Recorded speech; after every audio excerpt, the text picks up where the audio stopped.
Hi friends.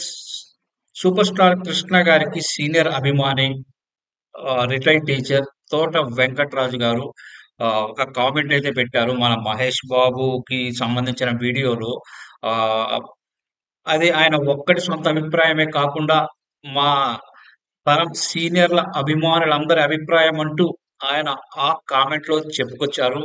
I am yours father hardcore fan from when I was studying ninth class అంటూ ఆయన ఈ comment అయితే చేశారు. ఇంతకీ ఆయన ఆ కామెంట్‌లో మహేష్ బాబు గురించి ఏం చెప్పాడో మనం ఓసారి పరిశీలించినట్లయితే, కృష్ణ గారి లాగానే నిష్కల్మషమైన మనసుతో చెప్పాలంటే మహేష్ బాబు గారు తన సినీ కెరీర్‌లో చాలా సంవత్సరాలు వేస్ట్ చేసుకుంటున్నారు. 'గుంటూరు కారం' సినిమాలు ఏమీ లేకపోయినా సంవత్సరంన్నర షూటింగా సినిమా రిలీజ్ అయ్యి సంవత్సరం అయింది. కెరీర్ మంచి పీక్‌లో ఉండగా నేను రీమేక్ సినిమాలు చేయను, హాలీవుడ్‌కి వెళ్ళను అని భీష్మ ప్రతిజ్ఞ చేశారు మహేష్ బాబు గారు. ఇప్పుడు చూడండి పరిస్థితి ఎలా ఉందో. ఇప్పటి హీరోల్లో మహేష్ బాబుని సోషల్ మీడియా కూడా పక్కన పెట్టేసింది. హీరోల్లో అల్లు అర్జున్, జూనియర్ ఎన్టీఆర్, ప్రభాస్, రామ్ చరణ్ పేరు మాత్రమే రాస్తున్నారు.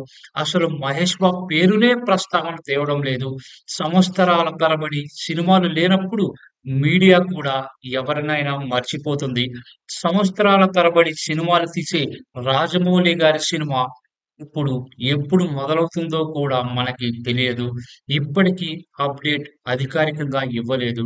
సినిమా ఎప్పుడు మొదలవుతుందో, ఎప్పుడు విడుదలవుతుందో బ్రహ్మ పదార్థం కింద తయారైపోయింది. సోషల్ మీడియా న్యూస్ ఛానల్స్ వారు ఏదో తమకు నచ్చిన విధంగా అప్డేట్ ఇస్తున్నారు తప్ప, అవేమీ నిజం కాదు అని అందరికీ తెలిసిందే. అంతే తప్ప అవి నిజం కాదని కూడా తెలిసినా అందరూ మహేష్ బాబు ఫ్యాన్స్ అయితే ఎప్పుడు వస్తుందా? ఎప్పుడు వస్తుందా? అని ఎదురు చూస్తూనే ఉన్నారు. ఇక రమేష్ బాబు గారి కుమారుడు జయకృష్ణ ఆరంగేటం కూడా మహేష్ బాబు గారే అడ్డుకుంటున్నారు అనే వార్తలు గుప్పుమంటున్నాయి. ఏమిటిది మహేష్ బాబు గారు?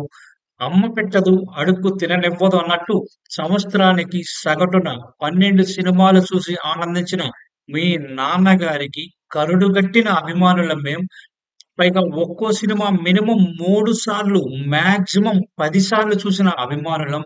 ఆ కుటుంబం నుంచి మీరెలాగూ ఏళ్ల తరబడి సినిమా చేయకుండా, కనీసం 'జయకృష్ణ' గారిని కూడా తెలుగు వెండితెరపై చూడకుండా చేయడం భావ్యమేనా? మళ్ళీ మీ సినిమా 2028లో విడుదలైతే 2026లో వచ్చినట్టు మరి కాలం చాలా విలువైనది. మహేష్ బాబు నిన్న పోతే మళ్ళీ రాదు. మిమ్మల్ని నమ్ముకొని గత 50 ఏళ్లుగా కృష్ణ గారి అభిమానులుగా ఉన్న మాలాంటి వారి సంగతి ఏమిటి? అర్థమైందనుకుంటాను. కనీసం ఈ వీడియోస్ చూసైనా, ఈ కామెంట్స్ చూసైనా మీరు కొంచెం అలర్ట్ అయ్యి మా అభిమానులకి ఒక మంచి మెసేజ్ ఇస్తూ సినిమాలు చేయాలని కోరుకుంటున్నాము. సూపర్ స్టార్ కృష్ణ గారికి సీనియర్ అభిమానులమైన మేము మా ఆవేదనను ఈ కామెంట్ ద్వారా మీకు తెలియజేస్తున్నాము. దయచేసి మమ్మల్ని అర్థం చేసుకోండి. మా కామెంట్‌ని ఒకసారి చూడండి అంటూ ఆయన తన ఆవేదనను కామెంట్ రూపంలో తెలిపారు. దీన్ని మీకు నేను వీడియో రూపంలో చెబుతున్నాను. సో, ఈ కామెంట్ అట్‌లీస్ట్ మహేష్ బాబుకి చేరకపోయినా మహేష్ అభిమానులు చూసైనా దీన్ని స్పందించి మహేష్ బాబు గారికి చేరవేస్తారని ఆశిస్తున్నాము.